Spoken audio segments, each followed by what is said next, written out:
সিরাজগঞ্জ জেলার ওয়ার্ড পর্যায়ে প্রথম বাংলাদেশ জামায়াতে ইসলামের অফিস ও পাঠাগার উদ্বোধন করা হয়েছে। বিস্তারিত থাকছে সিরাজগঞ্জ জেলা প্রতিনিধি আশরাফুল ইসলাম জয়ের তথ্যচিত্রে। শুক্রবার বিকাল 4টার দিকে সিরাজগঞ্জ পৌর শহরের 15 নম্বর ওয়ার্ড মিরপুর গ্রামে এই অফিস ও পাঠাগার উদ্বোধন করা হয়।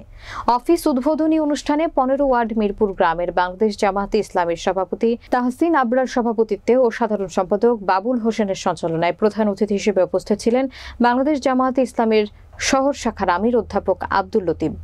বিশেষ অতিথি হিসেবে উপস্থিত ছিলেন বাংলাদেশ জামায়াতে ইসলামের শহর শাখার সাধারণ সম্পাদক মাওলানা মুস্তফা মাহমুদ। এ সময় বক্তারা বলেন, তৎকালীন জালিম আওয়ামী সরকারের প্রধানমন্ত্রী খুনি শেখ হাসিনার হুকুমে লগি বৈঠার বর্বরোচিত হামলার মাধ্যমে জামায়াতে শিবিরের নাম মুছে ফেলতে চেয়েছিল এবং আমাদের নেতা কর্মীদের শূন্য করতে চেয়েছিল। সেদিন ঢাকা পল্টন ট্র্যাজেডি সহ সারা দেশে প্রায় 1,500 জামায়াত শিবিরের নেতাকর্মী এবং সর্বশেষ বৈষম্য বিরোধী ছাত্র আন্দোলনের শহীদদের বিনিময়ে আজকের এই সুন্দর দিন পেয়েছি।